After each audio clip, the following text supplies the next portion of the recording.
کیسا مفتی ہے، اٹھا کے لے جا طریقتیں شریعتیں اور جا کے سنبھال لے اپنے جبہ اور دستار میں. وہ کوئی جبہ اور دستار نہیں، وہ گند ہے. اس لیے کہ جو نبی مریم سلام اللہ علیہا کو نبی کے پاس بیٹھنے کی اجازت نہیں دے رہے، وہ پیر کس بات کی مولی ہے جو بیبیوں کو بغیر پردے کے سامنے بٹھاتا ہے. اور تنہا بی بی کہتی ہے میرا دکھ سن لے، کس نے اجازت دی ہے؟ اور پھر کہنا تماشا لگ گیا، سٹنڈ لگ گیا. یہ شریعت بیان کر رہا ہوں، رسول اللہ کا فرمان بیان کر رہا ہوں، اور اس سے آگے ہمیں کسی دلیل کی ضرورت بالکل نہیں ہے. پتہ نہیں باپ کو کہ میرا بیٹا کیا کر رہا ہے. اندھی ہے وہ ماں جس کی بیٹی سارا دن نیٹ پہ بیٹھی رہتی ہے، اس کو خبر نہیں کیا ہو رہا. اور جب آگ گلے تک آتی ہے نا، داڑیاں جب جلنے لگتی ہیں تو ہمیں خیال آتا ہے یہ کیا بن گیا. اور جب ماں کا دوپٹہ کھینچنے لگتا ہے نا سگا بیٹا کہ چل میرا رشتہ مانگ، پھر اس کو پتا چلتا ہے کہ یہ تو معاملہ ہی بڑا خراب کر لیا میں نے. میرے دوست، جوانی زیادہ پیسے کمانے کا نام نہیں. اگر تو قیمتی کپڑے پہنتا ہے تو تو جوان نہیں. تو 50 کلو وزن بائیں ہاتھ سے اٹھا لیتا تو تو جوان نہیں. اگر تو ڈگریوں کا ڈھیر لگایا ہے اور تیرا دراز اور الماری بھر گئے ہیں تو تو جوان نہیں.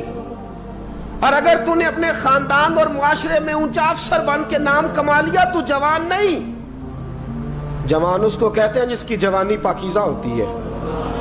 جوان اس کو کہتے ہیں جس کی نظر جھکی ہوئی ہوتی ہے. جوان اس کو کہتے ہیں جو حیا کا پتلا ہو. جوان اس کو کہتے ہیں جو شرم کا پیکر ہو. جوان اس کو کہتے ہیں جس کی نظر سے معاشرے کی بہو بیٹیاں بچی ہو.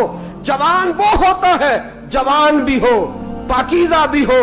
جوان وہ ہوتا ہے کہ میرے رسول پاک نے فرمایا صبح قیامت اللہ عرش کے سیدھے جانب جوان کھڑا کرے گا.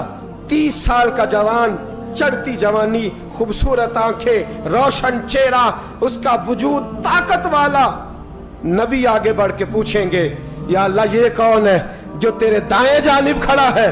اللہ فرمائے گا یہ وہ جوان ہے کہ خوبصورت عورت نے اسے کہا تھا میرے ساتھ منہ کالا کر لے، پر اس نے نظر جھکا کے کہا تھا انی اخاف اللہ. نہ بھائی میں تو اپنے اللہ سے ڈرتا ہوں. فرمایا یہ پاک جوانی والا ہے، یہ حاجی نہیں، نمازی نہیں، یہ ولی نہیں، یہ صوفی نہیں، یہ وہ نہیں جو غوث زماں ہو، قطب دورہ ہو، پیر طریقت نہیں، مفتی وقت نہیں. یہ خالی جوان ہے پر پاک جوانی لے کے آیا ہے. یہ خالی جوان ہے پر پاکیزہ جوانی لے کے آیا.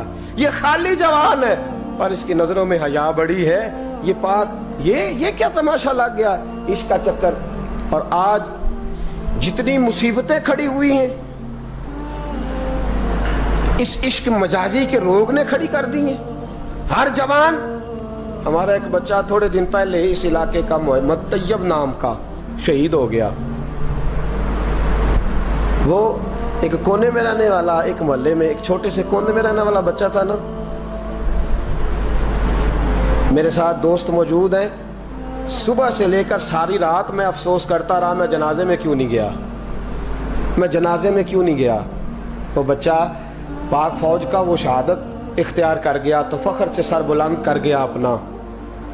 لیکن جو بی بی کے لیے ساری رات روتے رہتے ہیں وہ شہید ہو سکیں گے؟ جو ساری رات ٹھنڈ میں کھڑے ہو کے عورت کے ساتھ گفتگو کرتے رہتے ہیں اور جو سارا دن دل میں گند رکھتے ہیں بی بی کے لیے، ان کے ہاتھ میں تلوار آئے گی؟ یہ بہو بیٹیوں کی عزتیں بچا سکیں گے؟ عافیہ صدیقیہ جیلوں میں جل گئی امریکہ کی، اور وہ جب بھی خط لکھتی تھی کہتی تھی کوئی محمد بن قاسم نہیں بچا. وہ کہتی تھی کوئی شہاب الدین غوری نہیں بچا. اور وہ جب بھی، اب تو خیر اس کا ذہنی توازن ہی کام کرنا چھوڑ گیا. وہ بی بی جب بھی خط لکھتی تھی نا اہل پاکستان کو تو کہتی تھی پاکستان والوں بتاؤ کیا تمہارے اندر کوئی بھی خالد بن ولید کا ماننے والا نہیں؟ کیا کوئی نہیں تمہارے اندر جو علی کے نام کا نعرہ لگانے والا ہو؟ کوئی نہیں بچا جو فاروق اعظم کی سیرت کو فالو کرنے والا ہو؟ کوئی لاؤ جس کے ہاتھ میں تلوار ہو اور مجھے سمجھ آئے کہ یہ وہ ہے جو حسن اور حسین کا نام لینے والا ہے. کوئی نہیں بچا، اس لیے کہ گندگی دماغ میں، گندگی دل میں، گندگی روح میں تو اس کام کے لیے آیا تھا.